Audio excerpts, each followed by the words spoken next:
Good morning, eighth graders. Happy Tuesday. Josh B., happy birthday. Today is Disney Day. That's why I'm wearing this headband. Today we are going to get started with our new article of the week. Let's take a look at our computer is being slow today. Our planner. So today we're going to read this article here called How a Typical Teen Did Something Not So Typical to Help Street Kids. And now this week, you're going to be doing the article of the week more on your own. It's really important you pay attention to these directions. I would highly suggest, if at all possible, to print them out, just so you can have them by you, next to you as you work, okay? Here is your Everyday Heroes video for today, and then you're going to be reading for 25 minutes. So today, we're just going to do a close reading of the article. So what is a close reading? Again, we're going to dive right into the text without a lot of pre-reading activities. So we're going to start that today. You're going to read the passage at least twice. You're going to read with a pencil and a highlighter. I know that's hard to do on a screen. Instead of writing on the actual, don't write on your computer screen. You can use the highlighter tool, or you can make notes on a piece of paper next to it, or if possible, print out the article. Notice things that are confusing, interesting, and making connections to other things that you've read, seen, or know of. Discuss the reading with others and responding to text-dependent questions. So today, the first thing we are going to do is read the article quietly to yourself. You're reading slowly for enjoyment. You just want to break the surface. Just reading, thinking, wow, that's interesting. Paying attention to the structure of the article, tables, maps, etc. Then we're going to reread the article to yourself, and I'm actually going to, again, read it. You can not listen to me, you can mute me, or you can follow along while I read it the second time. So we have the article here. This is, again, reading the article, quietly to yourself. So we're going to click on the link. Oh, not good. Okay, well, I will fix that before class today. I do have it right here, though. So you guys can hopefully click on the link or read it here. But if you're just looking at my screen, then it's not going to move when you need it to. So you're going to need to open up that link yourself. I will try and reinsert it once I'm done with this video. All right. So go ahead and push pause on me right now while you take the time to read this to yourself. Push pause.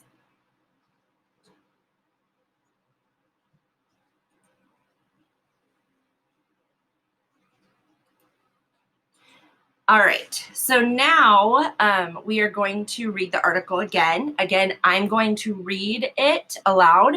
You can either turn off your computer and read it again by yourself. You can read yours as I read and follow along while you also listen. Let's see if this link works really quick. I kind of doubt it. Yeah, okay, because they're related. So anyway, like I said, I will fix that before we go. But the second time you read, you're trying to really get more information, understand the article better, gain a better understanding. You're going to highlight the parts that you find interesting or that get you thinking. You're going to underline the words you don't know. You're going to underline the parts of the article that you don't understand. So confusing things get underlined. You're going to write in the margins questions that you have, your thoughts and feelings about the article, and you're going to use symbols to show your thinking. There's no set rules what symbols you use. These are just ones that I personally use a lot. So I use a star when something is really important or it's something I want to come back to. An exclamation point, something you find surprising or interesting. Happy and sad faces, something you like or dislike, find happy or sad.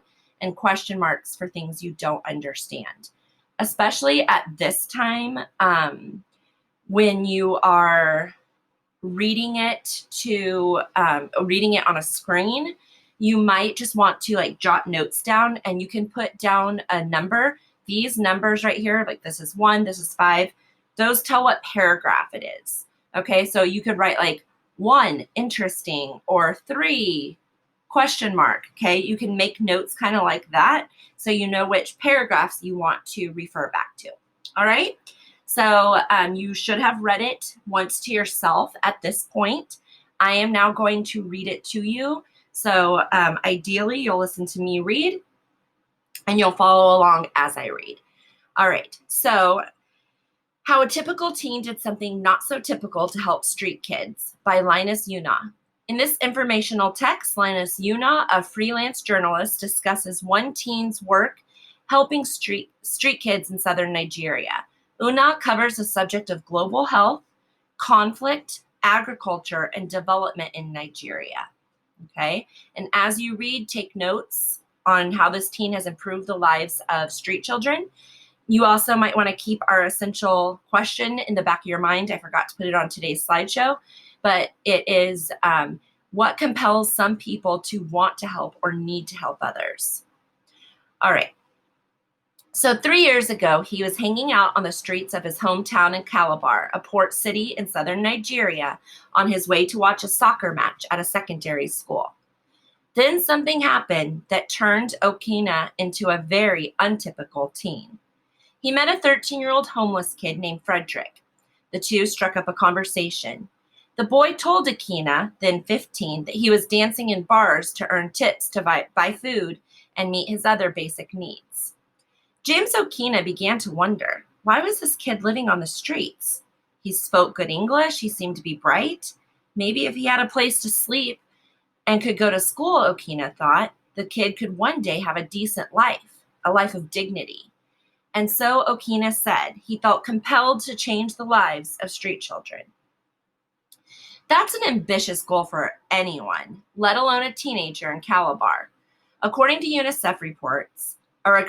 UNICEF report, children living on the streets are a phenomenon of grave concern in Nigeria. Some are orphans. There are an estimated 8.6 million orphaned children in Nigeria. And some have left unhappy homes, UNICEF reports. They live under bridges, in railway stations, and in markets. They earn money to survive in various ways, including selling plastic bags of water and washing windshields of cars stopped in traffic. They're likely among the 10.5 million Nigerians of school age who do not attend school. Hold on. Okay, I really messed it up, sorry. Okay, so I'm at the last paragraph on the first page.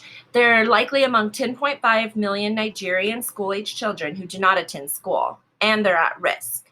UNICEF notes, those children are more prone to illnesses, malnourishment, drug abuse, crime accidents, arrests, and harassment by law enforcement agents, and are also at risk of being trafficked.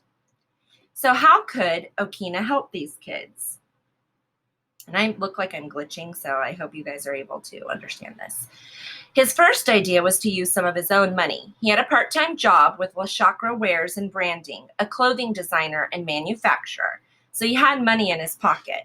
He paid about $50 to cover the fees of a year of schooling for 2 children.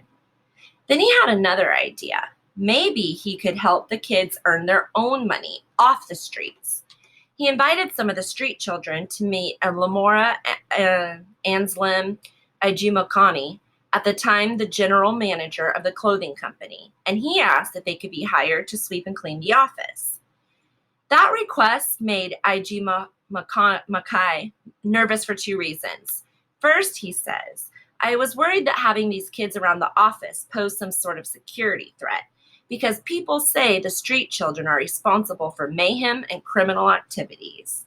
Ijimahai also wasn't sure James Okina knew what he was doing. James was so young and had not shown me any concrete plans for the kids, and I'm not sure he had any. He wasn't the only doubter. Even Okina's mother struggled to understand the project. She too worried about his lack of plans, as well as the fact that he was hanging out with street kids. But Ijimokai eventually said yes and hired 4 kids, and Okina was on his way. I started from nothing, he now reflects. Everything came from my pocket money. Then later, my friends, who now make up my core team members, joined in, and it was as though we were all born into this. They gave their pocket monies too, time and everything. Plus, we were mentored by the CEO of La Chakra, who understood my ambition and gave his support. He was there to encourage and throw in a bit of advice. The teenagers started visiting alleyways and notorious neighborhoods in Calabar to spend more time with street kids. And it wasn't hard to start up conversations because of his own background. Okina himself had turned to a gang for a sense of belonging after his parents separated when he was 8. He went to live with his father, but his dad wasn't around much at the time. Okina stopped paying attention in school and played truant. But he had a change of heart after a cousin came to stay with him and says, Okina, I saw that he led a more quiet, dignified life. After months of talking with the kids, in August 2015, Okina founded Street Priests, a nonprofit that is tackling the problem of street children in Calabar. A lot of people say the name Street Priest is too religious. We need to change it, he reflects. But I explained that we are priests, that our church is on the street. We have a calling like a typical priest, to reach out to children on the streets. Gradually, Okina began to make bigger plans. He tried to find places for the kids to live, mostly at the church he worships. To raise money, he wrote local charities and visiting charitable individuals so he could get the funds to pay school tuition for more street kids. Though some still stayed on the streets, we can't find shelter for all of them. We got a place at the Christ Embassy Church where we store their school items. There is also a bathroom and a room to study, he says. Now Street Priest is 2 years old and is run by 7 volunteers ages 8 to 22. A child's rights group called Basic Rights Council Initiative provides mentoring and support. And the group has had success raising money via Facebook solicitations, sharing stories about street children, and by staging special events. We raised 136,000 naira, which is $446, from the fundraising concert organized at Calabar Mall last year, says Godwin Ovat, 18, head of partnership for the group, and a sophomore at the University of Calabar. With that, we paid school fees for 68 children, and fees can range from $5 to $35. The young volunteers and Okina, now 18, and a sophomore at the University of Calabar work on the program in between classes and part-time jobs. Other charities and organizations in the area have noticed Street Priest's work. Okina and his team have been successful in rehabilitating and mentoring street children, said Grace Ayumaizu, who teaches sociology at the University of Calabar and manages iCapture Networks, which trains students and out-of-school youth in Nigeria. Okina has also been honored for his work. In 2015, he received $10,000 as one of the winners of the Future Africa Leaders Award, sponsored by Nigerian preacher Chris Oyakhilome, founder of the Christ Embassy, one of Nigeria's biggest megachurches. Okina was also named a 2017 Global Teen Leader by 3.Dash, a global youth initiative of New York-based We Are Family Foundation. For Okina, the biggest thrill is seeing how lives turned around. Daniel, 15, who used to scavenge the streets for metal to sell as scrap, is now enrolled in school thanks to Street Priest. He beams with pride as he talks about his dreams. I hope to become an actor one day so I can influence a lot of people and help them to do good things. As for the boy who inspired Okina, he's a success story too. With help from Street Priest, the homeless boy is back to school and has been reunited with his mother. We met the mother and discussed the challenges that pushed the boy to the streets and explained why she needed to take him back, says Okina, who says the boy's mother now pays his tuition. But he's still dancing during the weekend. Okina says because he just loves dancing. All right. So hopefully after today's readings, and you are welcome to read it again, that's a great thing to do. But hopefully you have a very good understanding of the writing of the article and some good notes on it to help you to write your objective summary tomorrow. And we're going to answer questions on Thursday, write our opinion paragraph on Friday, and then turn it in through Otis. So that is the plan. Have a beautiful day. I will see you tomorrow.